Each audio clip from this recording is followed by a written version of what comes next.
Have you ever walked into a room and felt your energy shift the moment someone spoke? That subtle tension in your chest, the sinking feeling that no matter what you do, someone is determined to make things harder. Not because of anything you've done, but because they feed off conflict, control, and chaos. Why do some people act like jerks? And more importantly, why do they seem to get away with it? Whether it's the arrogant boss who belittles you in meetings, the co-worker who cloaks insults in fake smiles, or the friend who drains your peace with every interaction, they all have one thing in common. They test your character, and if you're not prepared, they can make you forget who you are. But here's the truth. You don't need to fight them. You need to outsmart them. In this video, we explore a Stoic approach to dealing with difficult people. No shouting, no games, just clear strategy, calm strength, and inner control. Because the real power isn't in silencing jerks. It's in making sure they never disturb your peace again. Stay with me. What you learn here might just protect your mind more than you realize. 1. The strategist in the chaos. Before you learn to outsmart toxic people, you need to understand the man who devoted his life to studying them. Not from a distance, but up close, in the heat of conflict, inside organizations where chaos reigns and civility feels like a memory. Robert Sutton isn't just a Stanford professor with a few fancy titles. He's a thinker forged in the fire of dysfunction, a mind sharpened by years spent examining what happens when good people are forced to work alongside chronic jerks. Most scholars observe from afar. Sutton steps into the mess. He's been embedded in the very environments most people flee from: broken teams, hostile managers, backstabbing peers. But instead of turning cynical, he turned curious. Why do toxic people rise? Why do they often succeed? And more importantly, how can we protect ourselves without becoming like them? He didn't answer these questions with empty theory. Sutton's work is a blend of science and battle-tested insight, infused with just enough dry humor to remind us that we're not crazy for wanting to throw our coffee mugs across the room sometimes. His book, The No Asshole Rule, is less of a business manual and more of a survival guide. And it doesn't whisper. It tells the truth most people are too polite to say out loud. But here's the part that matters most for us. Sutton doesn't just diagnose the problem. He equips you with clarity and tactics. He teaches you how to spot a jerk, how to deal with them strategically, and how to guard your own peace of mind so you don't slowly turn into one. Because here's the thing. If you spend enough time in a toxic culture without a strategy, you either leave or you rot with it. His research shows that jerks aren't just annoying, they're contagious. When incivility goes unchecked, it spreads like mold. Good people start snapping, leaders stop listening, even high performers begin to check out. And one day you wake up and realize that you've become the very thing you used to hate, but you don't have to let that happen. What makes Sutton's message so powerful is that he doesn't glorify revenge or advocate confrontation for its own sake. He's not telling you to raise your voice or prove yourself in some grand showdown. Instead, he teaches something more subtle, more stoic. He invites you to reclaim your power by understanding that mastery doesn't mean domination. It means refusing to let someone else's dysfunction become your identity. Let's bring that into a Stoic light. Epictetus said, "If someone succeeds in provoking you, realize that your mind is complicit in the provocation." That's the core of Sutton's philosophy. Jerks may bait you, but you have the power to decide what enters your soul. You don't need to win their approval. You don't even need to change them. You need to hold the line of your own values with discipline, calmness, and precision. And that's exactly what Sutton offers, a map for holding that line, a way to keep your dignity intact in an environment designed to strip it from you. One of the most important lessons in his work is the distinction between momentary survival and long-term resilience. Anyone can get through a bad meeting. But how do you get through a bad year? Or worse, a toxic boss who controls your future? This is where his strategies shine. Sutton reminds us that the cost of staying in a toxic culture isn't just stress or burnout. It's erosion. Slowly, invisibly, your sense of self starts to decay. You rationalize, you absorb blame that isn't yours, you begin to accept dysfunction as normal. That's how good people lose themselves. Not in one dramatic moment, but through 1,000 small compromises. The Stoics warned us about this. Seneca wrote, "Associate with people who are likely to improve you." If your environment is making you bitter, restless, or afraid to speak the truth, you're not being improved. You're being hollowed out. Sutton gives us the tools to stop that process. He hands us strategies to defend our attention, our time, and our inner strength. He also makes it clear that walking away isn't weakness. Sometimes the strongest move is leaving. Not out of emotion, but because staying would be a betrayal of your principles. The Stoics called this living according to nature. Not nature as trees and animals, but nature as alignment with your reason, values, and purpose. If your workplace crushes those things, you don't owe it loyalty. You owe yourself liberation. Sutton's writing doesn't offer false hope. He won't tell you that you can turn every toxic situation around. He respects your intelligence too much for that. What he offers is something far more useful. Clarity. You will meet jerks. You will encounter systems that reward cruelty. You may not always be able to change them, but you can always choose how you show up, how you respond, and what parts of yourself you refuse to give away. That is Stoic power. And in Sutton's world, it's also strategic power. Because when you stop reacting impulsively and start responding wisely, you gain an edge most people never discover. You become less predictable, less emotionally hijacked. You learn to see patterns others miss. You rise above the noise without needing to shout. So, yes, the world may feel overrun by difficult people. But with the right mindset, you don't just endure them, you outmaneuver them. And in the next part, we'll explore the first essential strategy Sutton shares for dealing with these people without losing your mind. Stay with me, it only gets sharper from here. 2. Know what weakens you. What truly makes someone a jerk? Not just someone having a bad day or a person whose style doesn't quite match yours. Robert Sutton gives us a much clearer definition. A jerk is someone who consistently makes others feel demeaned, degraded, or downtrodden. Not once or twice, but regularly, intentionally, habitually. These people aren't just difficult, they're damaging.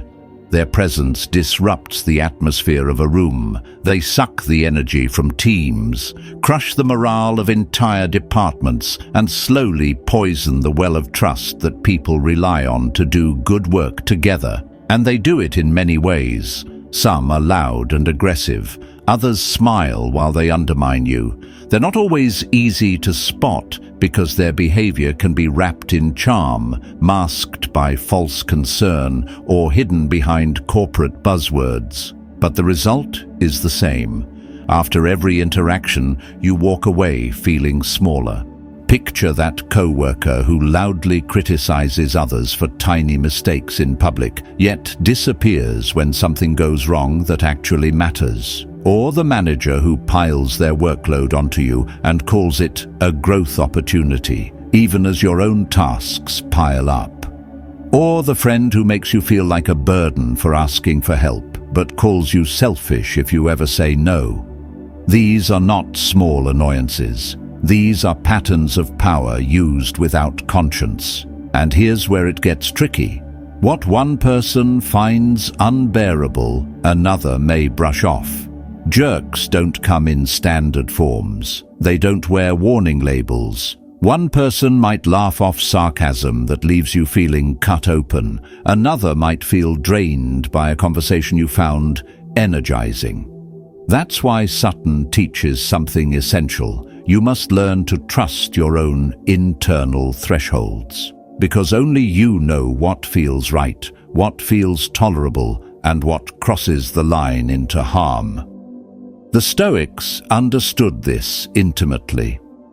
They didn't believe in one-size-fits-all solutions. They believed in observing reality, in listening to how the world moves through you. As Marcus Aurelius said, "If you are pained by external things, it is not they that disturb you, but your own judgment of them. And it is in your power to wipe out that judgment now." That doesn't mean ignoring pain. It means studying it, understanding what it's telling you, letting it guide you toward clarity, not confusion.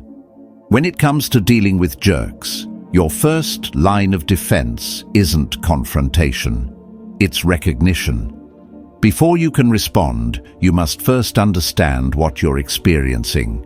And to do that, you must develop an awareness of how certain people make you feel, not just in the moment, but over time. Ask yourself, do I feel smaller after this interaction? Do I feel like I have to explain or justify myself constantly? Do I find myself dreading conversations with this person, even when nothing is technically wrong? These are red flags, not just of personality conflicts, but of deeper dysfunction. Jerks thrive in ambiguity. They rely on you second-guessing your intuition. The moment you start rationalizing their behavior, maybe I'm being too sensitive, maybe they're just under pressure, is the moment you begin handing over your power. Let me give you a story. There was a woman named Rachel who worked on a cross-functional team in a large company. One of her colleagues, Dan, was technically brilliant but socially corrosive. In meetings, he'd interrupt constantly, correct others mid-sentence, and roll his eyes whenever someone offered a suggestion he didn't like. He never raised his voice. He never swore. But his presence carried an edge that silenced creativity. Rachel noticed she began to censor herself. She'd rewrite emails 3 times before sending them. She stopped offering new ideas. She wasn't afraid of conflict. She was afraid of being dismissed. One day, after Dan belittled a junior teammate in front of the group, Rachel spoke up. Not with anger, but with clarity. I've noticed that feedback is often given in a way that shuts people down rather than lifts the team up. It makes collaboration difficult. The room went quiet. But something shifted. Other teammates reached out privately to thank her, and over the following weeks, the dynamic began to shift. Slowly, but surely. What Rachel did wasn't just brave, it was stoic. She identified the pattern. She honored her threshold, and she chose to act not in reaction, but in alignment with her values. This is what recognizing the jerk spectrum allows you to do. It gives you language for what's happening. It shows you that you're not imagining things, that what you're feeling isn't weakness, it's wisdom. And here's something important to remember. Jerks often test boundaries because they're looking for the ones that won't push back. When you begin to see them clearly, you stop playing their game. You stop trying to win them over. And you start reclaiming space, emotionally, mentally, and even physically.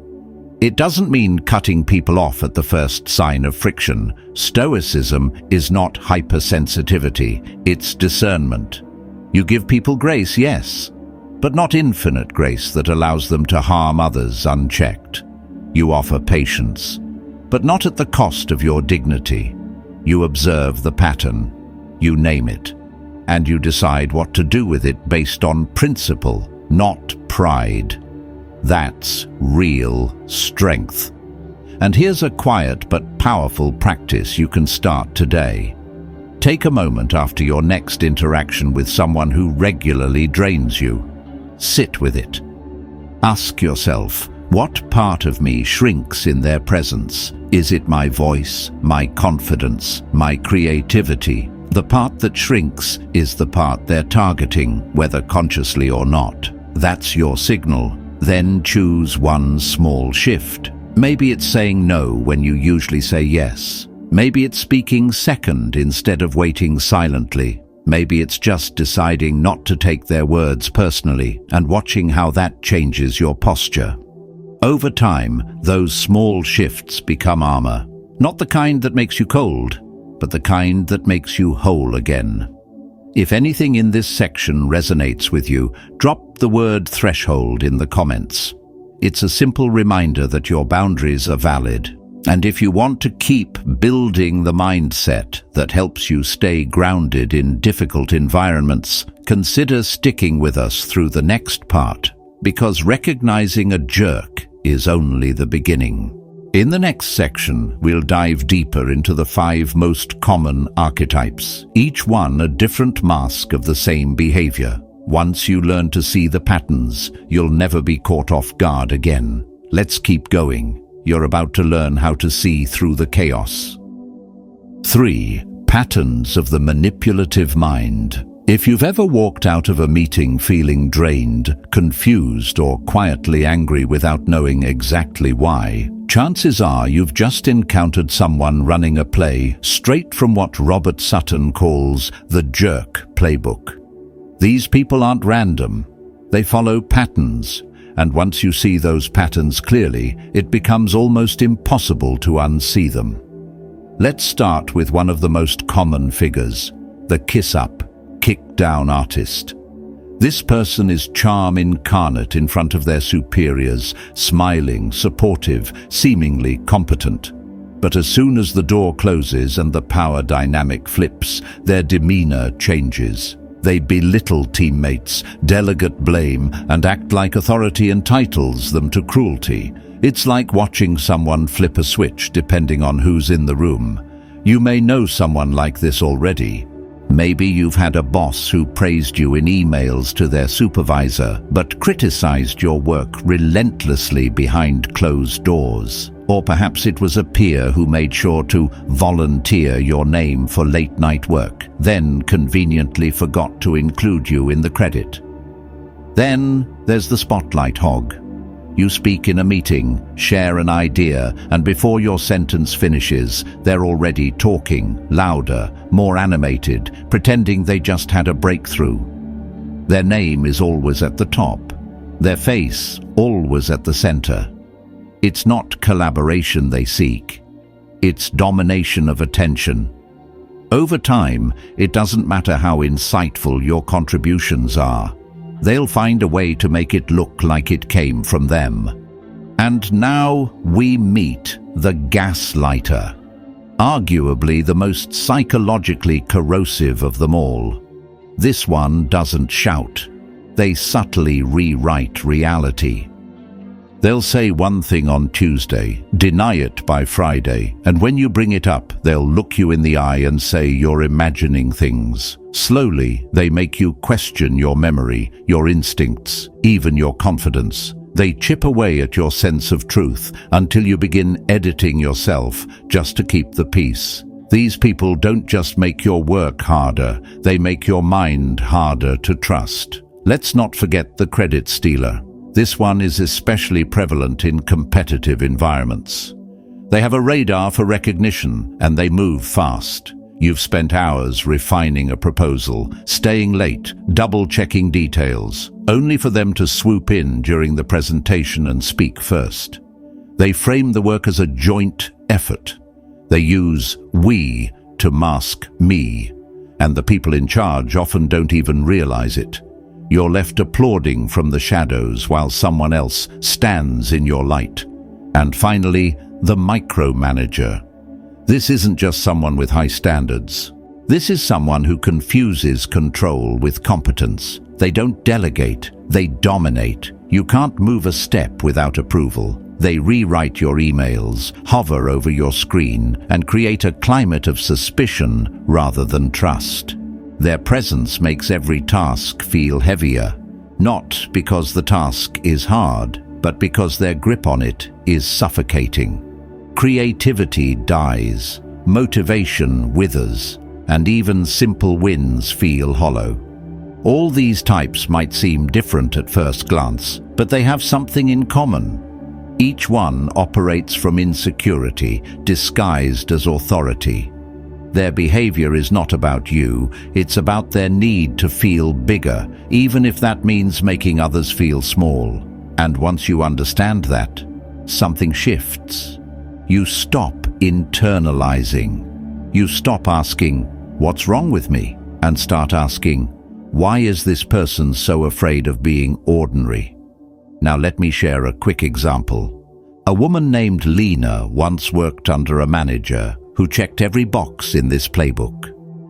He micromanaged her projects, questioned every detail, but never offered clarity. When her team won an industry award, he accepted it without mentioning her name. Worse, when she once defended a junior colleague from his harsh critique, he quietly turned the executive team against her, framing her as emotional and uncooperative.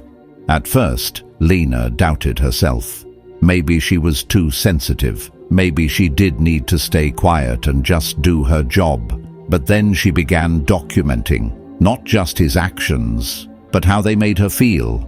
She reread her own email drafts, looked at timestamps, and slowly began to see the pattern with clear eyes. That's the power of naming the behavior. When you identify the pattern, you interrupt the spell. You realize you're not broken, you're being manipulated.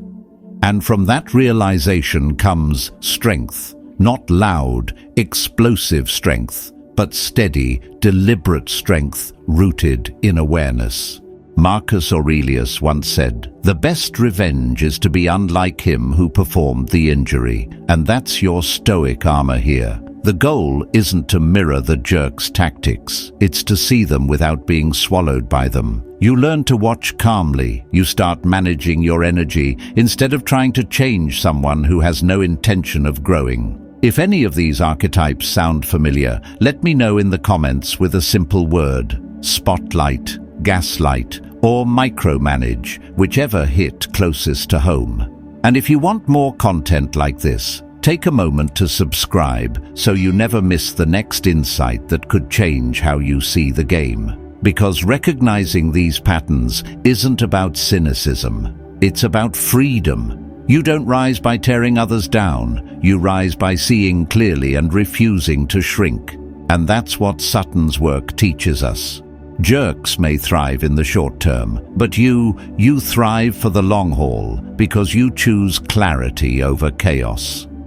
In the next part, we'll look at how to defend your energy without going to war, because sometimes the strongest move is silence, but only when it's rooted in strength, not fear. Let's keep going. This next shift is where your real power begins. 4. Win only what matters. There's a quiet kind of wisdom in knowing when not to react. In a world that teaches you to clap back, speak louder, defend your pride at every turn, it can feel almost unnatural to hold your tongue. But the truth is this: not every jerk deserves your energy. Not every conflict deserves a counterattack. And if you try to confront every injustice head-on, you'll end up exhausted, reactive, and no closer to peace. That's where Stoicism and Robert Sutton align perfectly. This is not about being passive. This is about being precise. You don't need to win every battle. You only need to win the ones that matter.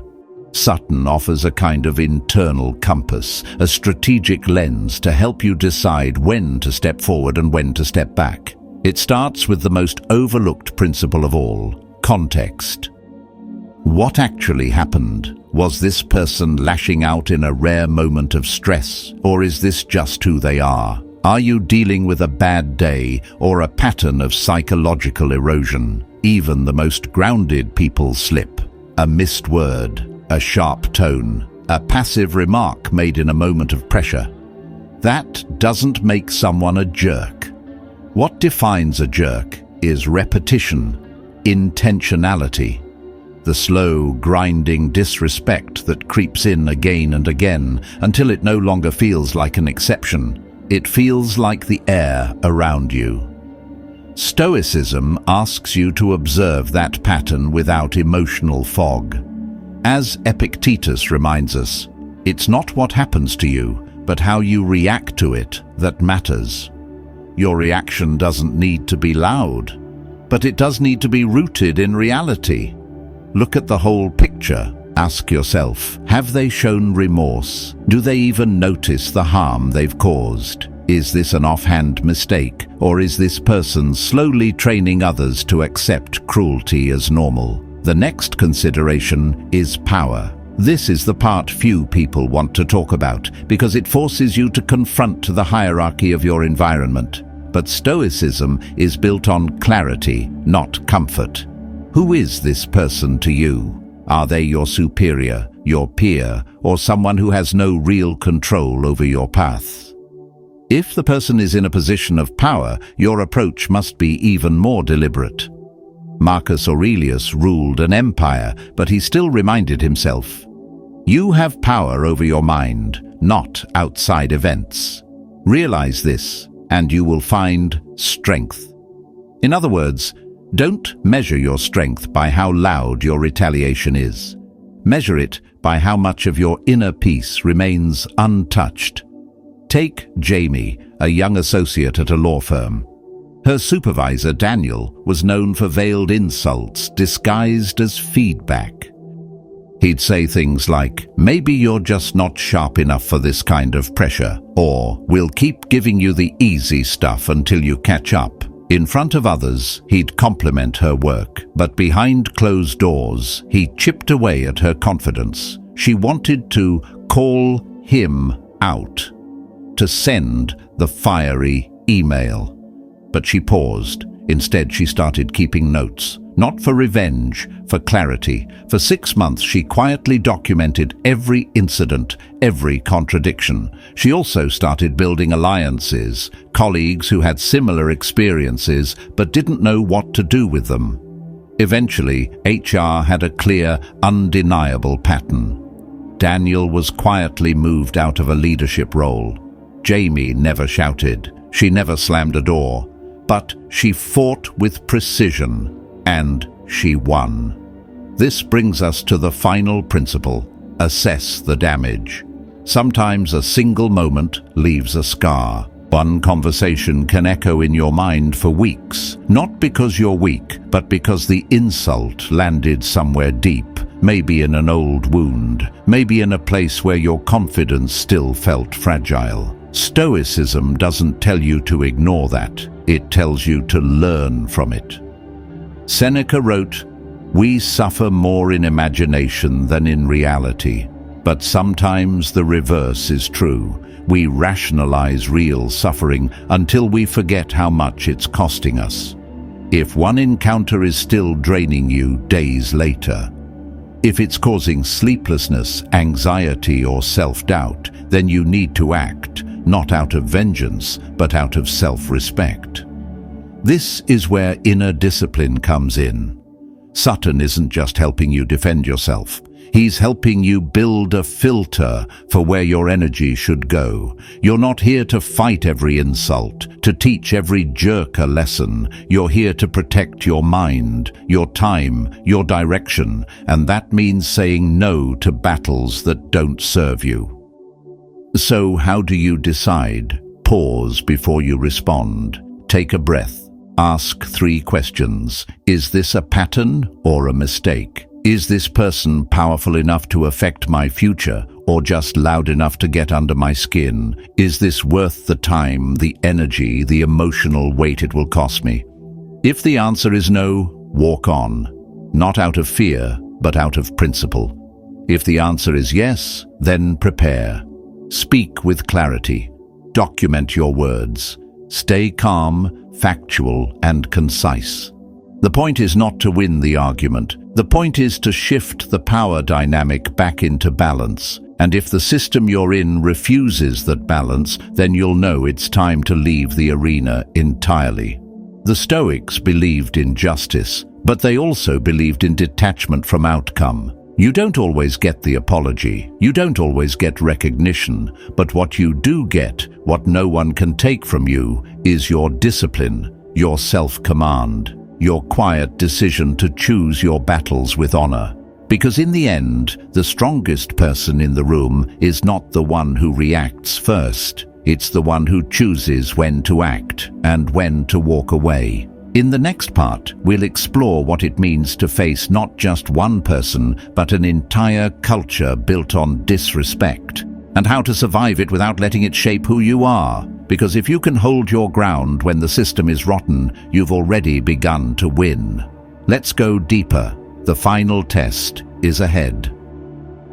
5. Stay whole in a broken system. Sometimes the problem isn't one person, it's the air you breathe. It's the way meetings are run, the way people talk about each other in hallways, the way fear walks louder than trust. There are workplaces, teams, entire institutions where toxicity isn't the exception, it's the rule. And when that happens, the issue isn't a single jerk. You're swimming in them. Robert Sutton doesn't pretend otherwise. He doesn't give false hope that you can fix everyone with kindness or that you can charm your way into a more respectful environment. No, he looks you in the eye and tells the hard truth. If you're stuck in a system where jerk behavior is rewarded, normalized, or ignored, you're not just in danger of burnout. You're in danger of becoming someone you don't recognize, because that's what these environments do. They change you. Even good people begin to armor up, to play the game, to get sharper, colder, more calculating, because that's the only way to survive. You stop asking what's right. You start asking what you can get away with. And eventually, the part of you that used to feel disgusted by injustice starts to feel numb instead. Sutton offers two paths. One is clear. One is complex. But both demand courage. The first is what he calls the nuclear option: leave, walk away, quit. Not in a moment of rage, not without preparation, but with clarity. Sometimes that's the sanest, strongest thing you can do. And yet, it's also the most misunderstood. We're told to push through, to stay resilient, to prove our worth. But resilience without direction becomes self-sacrifice. You are not weak for leaving what poisons you. You are wise. Stoic philosopher Epictetus reminds us, if you want to improve, be content to be thought foolish and stupid. Sometimes, leaving a toxic culture makes you look like the quitter, but that perception isn't your concern. Your concern is your soul, and if the environment you're in is killing your dignity, clarity, and joy, then what exactly are you fighting to preserve? Take Maya, a mid-level project lead at a media agency. For 2 years, she tolerated a culture of back-channel gossip, favoritism, and subtle sabotage. Promotions went to the loudest, not the most competent. Accountability was a punchline. She used to believe in her work. But slowly, her weekends became recovery time. Her confidence turned to self-doubt. One night, after being publicly undermined in front of a client by her director for the 3rd time, she opened her laptop and updated her resume. A month later, she was gone. Her co-workers were stunned. Some called her brave. Others called her impulsive. But Maya didn't care. She had peace. And more importantly, she still had herself. That's one option.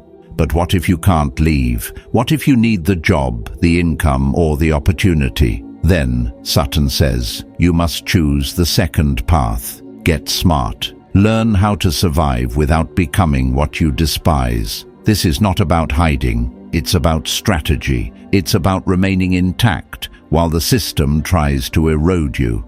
The first step is to stay sharp. That means knowing the tactics toxic people use and refusing to be pulled into their vortex.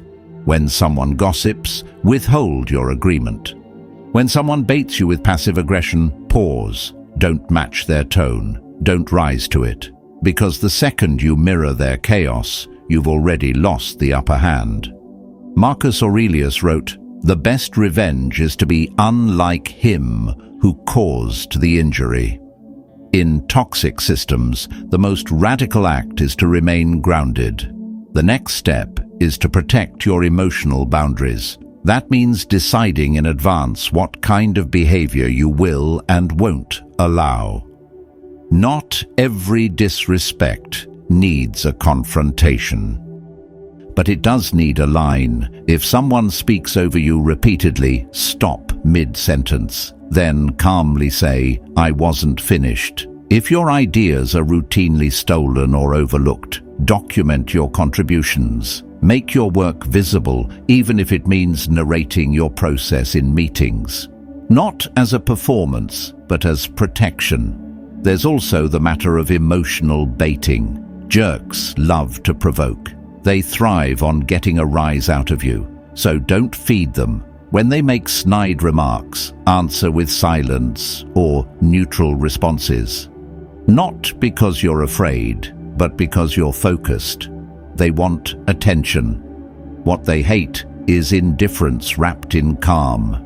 This kind of presence takes training. It's not easy, especially when your instincts scream for justice. But the Stoics teach us that justice isn't a reaction, it's a posture, a way of being, and sometimes it means letting fools speak while you build your exit. But boundaries are not just emotional, they're logistical. Learn to limit your exposure. If meetings devolve into chaos, speak only when it adds value. Avoid the gossip loop. Skip the after-work drinks if they're filled with backbiting. Create mental distance. Think of yourself as a temporary visitor, not a permanent resident of this broken system. And never stop preparing your exit, even if it takes a year. Because survival isn't the end goal. Becoming who you were meant to be is. One of the most powerful strategies Sutton shares is this: speak up when it matters, but only when it counts. That means timing your feedback for impact. It means calling out dysfunction not in anger, but in clarity. A short, assertive statement lands better than a long emotional outburst. Say, "This isn't working. Here's what needs to change." Say it once. Say it calmly. Then observe. If you're met with curiosity or accountability, you've made progress. If you're met with gaslighting or punishment, you've confirmed your assessment of the system. And that confirmation is its own kind of freedom, because you now know you're not the problem, you're just in the wrong environment. This is where Sutton's wisdom and Stoic strength align. You don't need to save the whole company. You don't need to win every battle. You just need to preserve the one thing that can't be replaced: your clarity, your values, and your peace of mind. When you survive a toxic system without letting it infect your spirit, you've done something extraordinary. You've won without noise. You've endured without bitterness, and you've proved to yourself that no matter how broken the culture, you never had to break yourself to fit in. Now, as we prepare to close this journey, there's only one step left. Not tactics, not strategy, but a reflection on who you're becoming because of what you've endured. Let's finish strong. If you value calm thinking in a chaotic world, subscribe now and stay 2 steps ahead.